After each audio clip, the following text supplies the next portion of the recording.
Welcome to This Explainer. Today, we're unpacking one of the most famous, deeply beloved, and honestly, profoundly misunderstood invitations in all of human history. We're talking about a biblical passage that promises true rest when you are just completely, utterly exhausted. But here's the catch. As we unpack this today, you're going to see that the way this ancient text actually defines words like rest and lightness completely flips our modern understanding upside down. So here's the source material we're looking at. It's spoken by Jesus in the Gospel of Matthew, and it goes like this. Come unto me, all ye that labor and are heavy laden, and I will give you rest. Take my yoke upon you, and learn of me, for I am meek and lowly in heart. And you shall find rest unto your souls, for my yoke is easy and my burden is light. It's just an incredibly comforting invitation, isn't it? But, it also kind of sets us up for a massive misinterpretation. Okay, let's dive into this. When we read that phrase, my yoke is easy and my burden is light, our modern 21st century brains almost automatically assume that coming to Jesus means all your worldly problems are just going to simply vanish, right? We equate the word easy with an effortless, totally painless existence. We basically assume this is a free pass to stop carrying responsibilities entirely. But looking at the historical record, we know for a fact that this literally cannot be what he meant. Just look at the stark contrast here. On the left side, we've got our modern assumption, a super comfortable, painless life. But over on the right, that's the actual historical and biblical reality of what Jesus told his followers to expect, and honestly, what the apostles actually lived through. We're talking fierce persecution, intense societal rejection, deep suffering, and quite literally, cross-bearing. The original followers of this teaching absolutely did not live easy lives, at least not the way we use that word today. So we've got a pretty massive paradox to solve in this explainer. To solve it, we first need to get into the headspace of the audience Jesus was actually talking to. These weren't just folks who were physically tired after a long day at work. They were soul tired. Look at the immense, truly crushing burdens they were carrying in the first century. They lived under intense Roman oppression. They faced brutal economic hardship. They dealt with illness, grief, sin, fear, the whole shebang. But you know what was perhaps the most exhausting weight of all? The religious pressure. The religious leaders of the day had basically tied up these heavy, grievous regulations. Everyday people were just being crushed under the weight of trying to earn their own righteousness, constantly trying to prove themselves and terrified of failing these incredibly strict traditions. So, stepping into that incredibly exhausting world, Jesus offers this startling invitation. But honestly, it contains a glaring contradiction right on the surface. I mean, we'd expect him to say, hey, throw away your yoke and finally get some rest. But instead, he says, take my yoke. Wait, what? How on earth is taking on a traditional instrument of hard, sweaty agricultural labor supposed to be the cure for deep spiritual exhaustion? Well, to understand this, we need to redefine what a yoke actually meant to that specific audience. Yes, literally speaking, it was a heavy wooden beam placed on animals to harness their work. But metaphorically, in first century Jewish culture, taking on someone's yoke meant submitting to a rabbi's teaching. It meant becoming their disciple and willingly stepping under their leadership. So Jesus isn't offering a magical freedom from all obligations. He's actually offering freedom from the wrong master. You see, everyone carries a yoke of some kind. The invitation here is to carry your responsibilities under a completely different kind of leadership. Notice the exact phrasing he uses here. Take my yoke and learn from me. He doesn't say perform for me or earn your keep. Discipleship, in this ancient context, is fundamentally an apprenticeship. Think about it like this. In ancient agriculture, a younger, weaker animal was often yoked right beside an older, much stronger one, specifically to learn how to do the work. The disciple learns by walking right beside the master.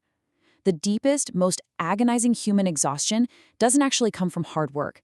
It comes from trying to carry weights we were just never designed to bear all by ourselves, like the impossible burden of self-salvation. And this brilliantly illustrates exactly why Jesus calls his yoke easy. If we do a quick linguistic deep dive, the original Greek word used here is Christos. And guess what? It doesn't mean effortless. It actually carries the meaning of being kind, beneficial, or suitable. Scholars often suggest the phrase well-fitting captures the imagery perfectly. Think about it. A poorly made, clunky wooden yoke is going to wound and chafe an animal. But a perfectly fitted yoke, that allows the work to be done exactly as intended without causing any harm whatsoever. Christ's way is custom designed to fit the exact way human beings were created to live. It's meant to restore us, not deform us. Now, let's move on and see how this builds perfectly into the second half of that promise. My burden is light. The Greek word used here is elephros, which literally translates to light in weight or easy to carry. At the most basic level of the language, it simply means a burden that does not crush you. When you compare that to the soul-crushing weight of guilt, legalism, and the sheer exhaustion of trying to run your own universe, this new burden is astonishingly manageable. But we really have to be careful here. So does Jesus mean his burden is trivial? Absolutely not.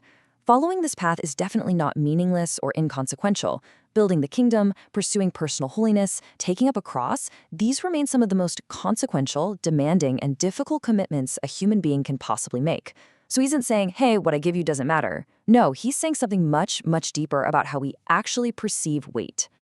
To fully grasp this, we have to shift our perspective and look at the Hebrew understanding of weight. In biblical thought, the Hebrew root word kibid literally means heavy, and from this root comes the word kavod, which translates to glory. So in this ancient mindset, glory literally carries the idea of weightiness. Something glorious is substantial, it's important, and it's incredibly significant. This completely reframes how we understand the lightness of our daily burdens. A light thing isn't necessarily tiny, it's simply less substantial or less ultimate when you compare it against something massively heavy. The Apostle Paul perfectly grasped this secret, and it's beautifully captured in this quote from 2 Corinthians. He writes, "For our light affliction, which is but for a moment, worketh for us a far more exceeding and eternal weight of glory." Notice the comparison he's making here. He is actively experiencing affliction, but he explicitly calls it light because he is weighing it on a cosmic scale against an eternal weight of glory. Now, what's really interesting about this slide is what Paul actually considered a light affliction. Let's look at his resume. We are talking about severe beatings, literal imprisonment, multiple shipwrecks, intense societal rejection, and harsh daily persecution. Objectively speaking, absolutely none of these traumas are small or light. The irony here is just profound. These horrifying experiences were considered light only because the glory of God, that massive, substantial kavod, completely, totally outweighed them on the scales of his life. The greater reality literally transformed his relationship to the lesser reality. And this brings us right to the great exchange. The text heavily implies that everyone inevitably carries a burden. There's no escaping it. On the left side, we see those crushing burdens: self-salvation, guilt, pride, fear, endless performance. These things crush us because they place the ultimate weight of reality squarely on our own frail human shoulders. But look at the right side. The invitation here is to trade all of that for a completely different burden: trust, discipleship, obedience, dependence, and surrender. The burden is still very real, but the massive promise of the text is that you are now yoked to the strongest shoulders in the entire universe, and he is the one carrying the actual weight. So the crucial takeaway is this: the trials remain real, but they are no longer ultimate. When a person steps into this specific kind of discipleship, the everyday burdens of life don't just magically disappear. Pain doesn't vanish into thin air. But the closer you come to the most weighty, glorious being in existence, the comparatively lighter everything else becomes. God's glory, according to this biblical worldview, puts every single other struggle into its proper, manageable proportion. Which brings us to our final thought. Based on this passage, it's really not a question of whether or not you will carry a burden in this life. You are already yoked to something right now. Maybe it's the pursuit of success, your reputation, hidden guilt, or just the impossible, exhausting task of trying to prove your own worth every single day. The real, provocative question this text poses is, whose yoke will you wear? Walking with the right master doesn't pave over the bumpy road ahead, but it ensures you are never, ever pulling the weight alone, placing absolutely everything you face into its proper, beautiful proportion.